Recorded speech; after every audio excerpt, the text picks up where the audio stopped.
so I was still crying and I left and I went downstairs and I had to speak to reception downstairs.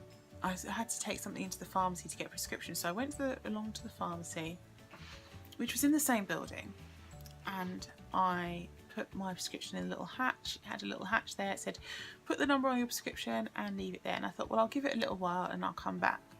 I went back to the desk to ask for this woman. The doctor had said, you should speak to this woman about going to the fibromyalgia pain clinic. I've already been through a pain clinic that lasted a year, as well as to other pain clinics. And I said, is it any different from that pain clinic? He said, well, of course, it's for the thing you've actually got rather than for something you haven't got. I was like, well, is it any different in terms of what you do? He said, yes, you'll do some therapy stuff, you'll do some exercise and everything will be better. And I just thought, you don't know what I've done. I've tried to tell you, but I've already done all these things. Fine. So I asked for that woman's, was it Maggie or something? I can't remember now. And they were like, oh, we don't know her. So I had to go back upstairs to ask for the woman's surname because they couldn't tell me where she was. I had to go back downstairs in the lift to give the name to the reception. And then that lady said, well, I don't know anything about it. I'm just a volunteer. You have to ask the security guard. So I had to go through it again with the security guard. He then called the lady's secretary. The lady's secretary came out and she was really kind to me about me crying, and also in the lift on the way down, another patient had been like giving me a tissue and said, it'll be okay, it'll be okay. Because like I was sobbing, not like loudly, silent tears, you know, calm, professional, silent tears.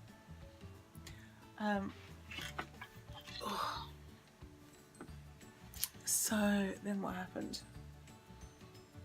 Then the actual woman comes out and she said, no, you don't need to see me today, not at all. And I said, oh, the doctor told me to go and talk to you. And she's like, no, you'll get a letter in like 3 to 6 months. You'll get a letter about coming in for an appointment, and then in 3 to 6 months after that you'll come in for your appointment, and then 3 to 6 months after that you might start any treatment if we think there's anything that we can do for you. So I said, so I just need to wait for a letter? She said, yeah, you just need to wait for a letter. So, well, why am I here? Why am I wasting my life being here if I just need to wait for a letter? Why did he tell me to go and speak to her? I don't think I'm wrong. I think if somebody tells you to go and speak to someone, then that means you're going to speak to them, not like you're waiting to hear from them. That's a different terminology altogether. So I thought, well, that's taken me about 40 minutes now, with the upstairs, the downstairs, the walking around, all that jazz, waiting for people. I'll go back to the pharmacy. So I went into the pharmacy room, waiting room, which is a massive room, which is full of tablets and homeopathic remedies and like vitamins and turmeric and all kinds of things that are not exactly alternative medicine, but I guess alternative medicine. It's like a giant Holland and Barrett's. And I saw there was no one in there, and I thought, great, you know, it's not going to be long. But there was no one on the counter either, so I waited for someone to come out, and another lady came in, and she said, oh, I'm here to collect my tablets that I put in like 3 months ago. I put the prescription in 3 months ago. And I was like, I don't think we're going to have them. And she was like, oh, you've better have them. And the woman said, well, it's going to be an hour and 15 minutes anyway. And I was like, an hour and 15 minutes? And the woman's like, well, I need these ones. She's like, well, come back then and we'll sort it out. So I was like, excuse me, is it going to be at least an hour and 15 minutes from now? She said, when did you put in your script? I said, about 40 minutes ago.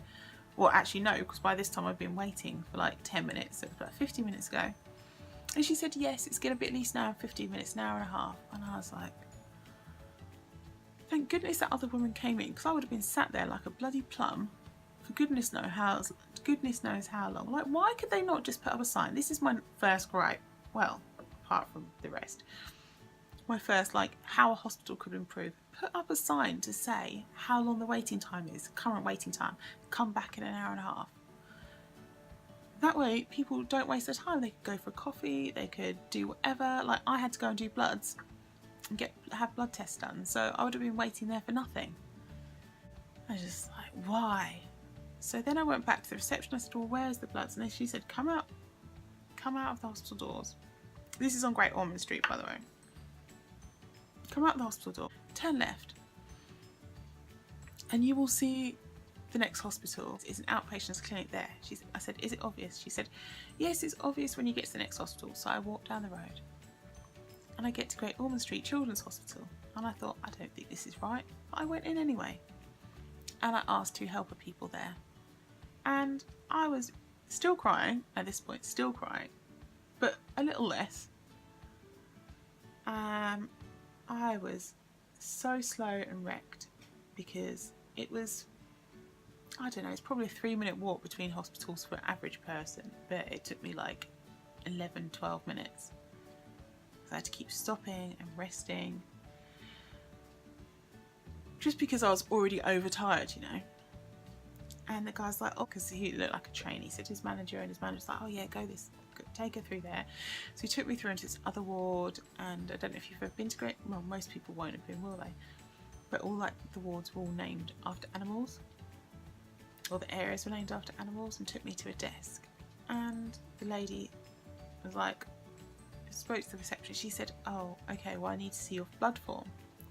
So I got my bag, and I had to get everything out of my bag, because the blood form, of course, had slipped to the bottom. My coat fell on the floor. Nobody was helping me. I had my stick. The guy with me didn't be like, oh, let me just hold your coat for you or anything. Nope. Just left it on the floor where it fell. I gave the form and she said, oh, just through there, that's the only place they do bloods. Well, why did you make me stand there and get my form out and everything if that's the only place they do bloods? Huh? What is that about? Oh,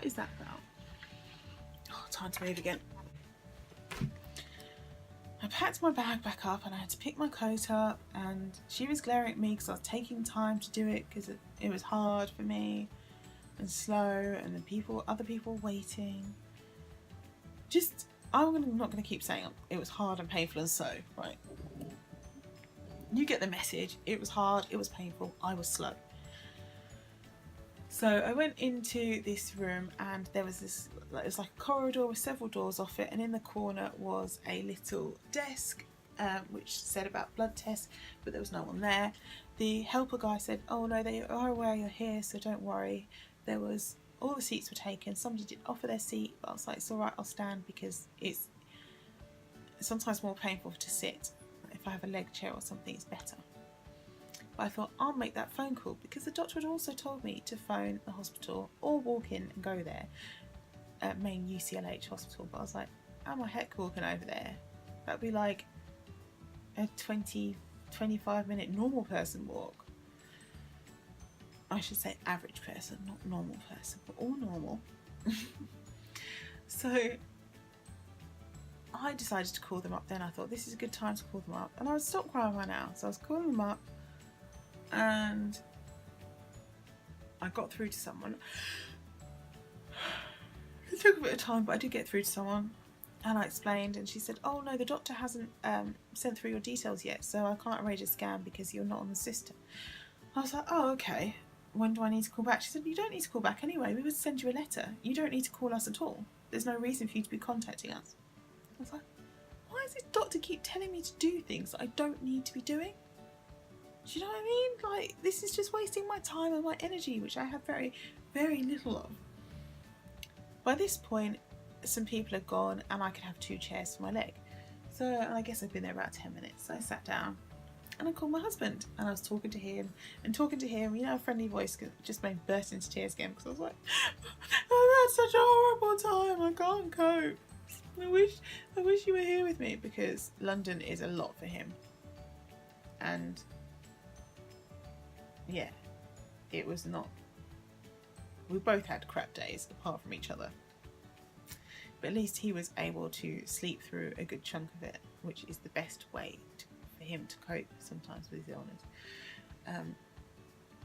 But coming to London is a lot for him.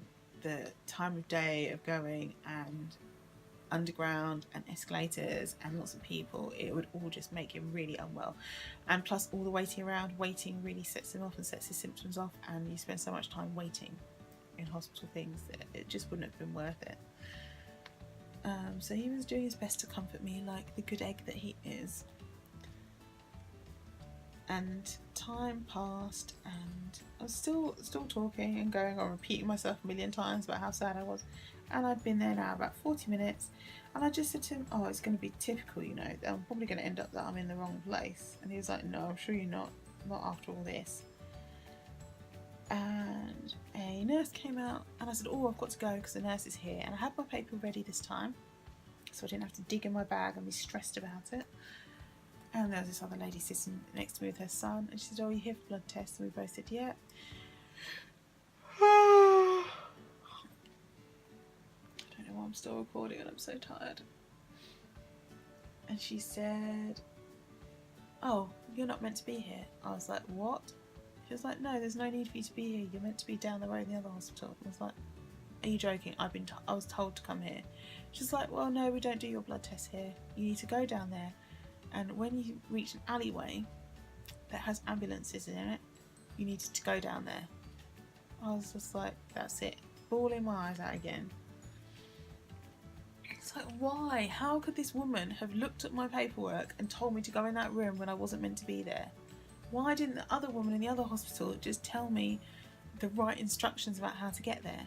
So halfway between the two hospitals, there is an alleyway. If you go down all the way down the end of the alleyway, which is long, and you choose the right door to go into, then you turn left, then you see a sign for outpatients, then you go in there and you see a sign that says bloods.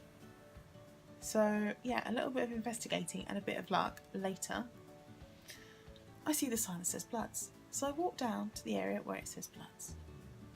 Bearing in mind, I'm even more tired, even more pained, still crying. I just about stopped crying, but I looked tear-stained. I looked bedraggled. Then I was standing there and I got my form back out and I was all ready, and somebody came out of the room, and the bloods room, where there was 2 empty chairs, and she said, are you here for bloods? I said yes. She said, you need to go and get a ticket. You need to go to the desk and sign in and get a ticket, were her exact words. Okay, so I went back around the corner, I went round to where the desk was, and I queued for 10 minutes because the person in front of me had a really long ass query. And I said, I'm here to sign in for bloods. The guy said, oh, you don't need to sign, you just need to take a ticket and then they'll call your number. I was like, why can't anyone just get it right? Why can't they just tell me what I'm supposed to actually do? I've never been to bloody hospital before. Why is it just happening like this?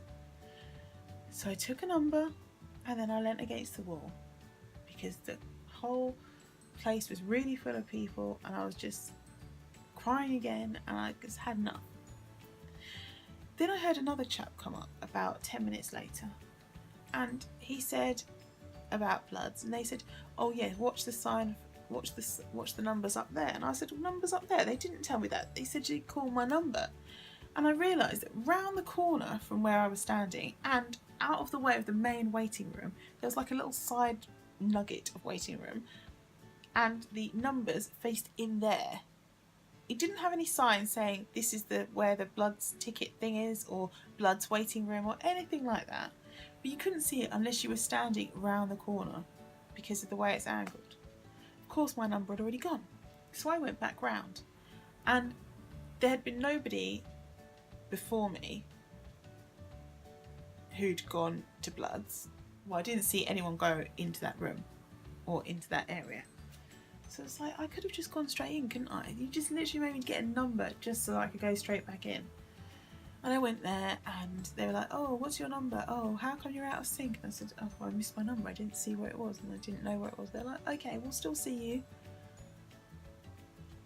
Because there was no one else in there. The only other person was the guy who was actually after me. They could have just seen me. They could have just seen me. It was just like, how many things have to go wrong? Why can't there be a sign saying, take a number from this machine, wait here in this area, and your number will pop up? That's all they had to say. But they didn't.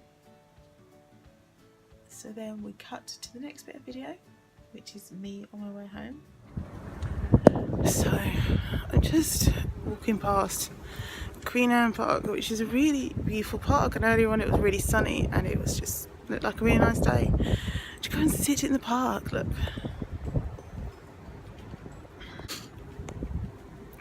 I'm just in so much pain now. It's just been a very hard day.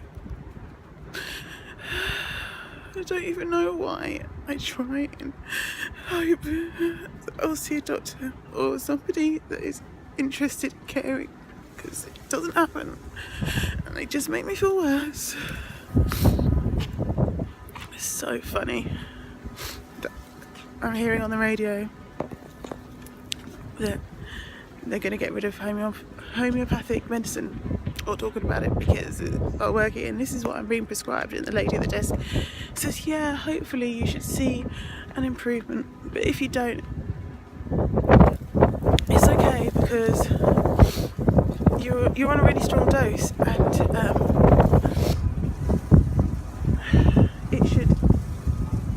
it will probably make it worse before it gets better.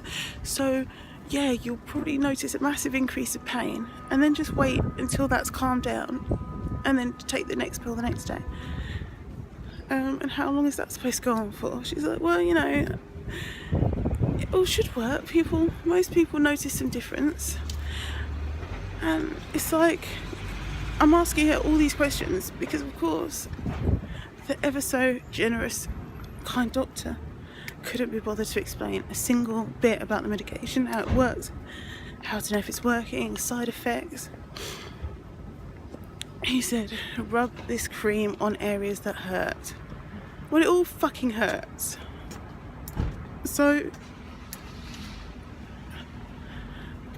you know, do you rub it all over my scalp where my head's hurting because the skin is so painful? Like, she said, is it joint pain? I said, well, yeah, some of it's joint pain. Like, the more I move my arm, the more that joint hurts. She said, oh, that'll take a lot longer to sink in. I know people probably think I'm being really pessimistic and I'm not trying hard. But he didn't want to listen to anything I had to say. And I'm trying to explain stuff, and he's just put me in for tests. Put me in for more tests of my cortisol.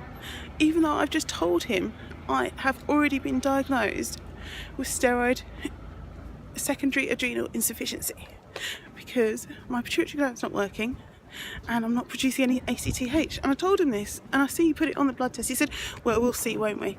What do you mean we'll see? I've already had 3 tests. I've got an endocrinologist who I'm sure believes he's just as clever as you are, and I'm just about to have another one next week. What makes you think that you know so much different from me? Because I don't know what I'm talking about. So yeah, anyway, I don't know, I just so fed up. It's amazing how many people just look away when they see someone in distress. What if I'd been one of those tests, you know, they do it where they see what people do and put it on TV and see how you react? I could have been one of those people. I just can't cope now. So I'm on the way back to the tube, and I probably won't film anymore because I haven't got any battery. I've ruined my makeup. That sucks too. Okay, I'll pick this up later. Home now. Please tell me you can hear this noise. Like, literally, we said, oh, let's go and have a lay down, because obviously I'm tired. The neighbours downstairs, they don't just play music. Fine, okay, play music, it's Friday night, but they play it in the bedroom. They play it in the bedroom as like loud as they possibly can. So we come for a lay down, and it's like they know. It's just so bizarre. I just don't get it. Anyway, I'm just gonna like chill, and then maybe I will tell you guys another day about the actual weird pills that I've got given today. I'm sorry I didn't make a video for today. That is Friday over and out, I guess. So why am I telling you all this? Because it's long. I just thought I would just say that there are a few things hospitals could do to make your life easier, and how it would be nice if you ever see someone they look distraught, you know what, a friendly word or a smile or a bit of encouragement is so nice. And the fact that a couple of people made the effort to try and cheer me up and try and see if I was okay was really kind, and I did appreciate that. So if you see someone in distress, just give them a bit of something. A smile or a tissue was really helpful. So when you're feeling so miserable, I can imagine it now and it's actually going to make me cry, so I'm just going to I'm just going to chill for a moment. But yeah, so that I guess is my message. And for other people struggling out there, you're not the only one. I think most of us who've had a long-term condition have gone through these appointments where you just think, why did I even get out of bed that day? Why did I bother going? Because I'm no further forward than I was like 5 years ago. So I just wanted to let you know you're not alone. We're all in it together. Things can change, and I hope that for all of us with any, not just health conditions, but life situations that we're finding really challenging, that we get some answers, we get some solutions, and hopefully positive changes that will leave our lives better. There are things I've learned from having pain stuff. I've definitely learned a lot of patience, but I still crave my old life. I haven't given up on it. So that is what happened on that day. So thank you so much if you stuck through all this video. I hope it wasn't too terrible for you. I'm not trying to be moany when I talk about this stuff. It's just the facts of life, the way it is for me. And I wanted to share the reality of that, because not everybody understands, especially with a hidden illness or hidden condition or hidden disability. Not everyone understands the difficulties of just a simple thing of being told you've just got to go back upstairs and ask for a number, and you're like, that means I've got to walk back over there, I've got to stand and wait for the lift for however long, go back through those double doors which are really heavy, and I need someone to help me, and then go around to the desk and then ask for the name and wait there, moving around because you can't stand still because it's too painful, and when you move around too much it also increases your pain. Then to go back downstairs, then to go and ask for help, and then have to explain yourself to someone else. It just, all these things, they don't even need to happen. It doesn't need to be that difficult at all. And to all great doctors, nurses, medical staff out there, thank you for not giving up on people. But yeah, so thank you very much, and until the next time that we see each other with another vlog or another whatever, and I'm sure it'll be much more cheery and chirpy. I hope that you live every moment well, or as well as the world allows, and take care of yourselves and each other. Bye guys.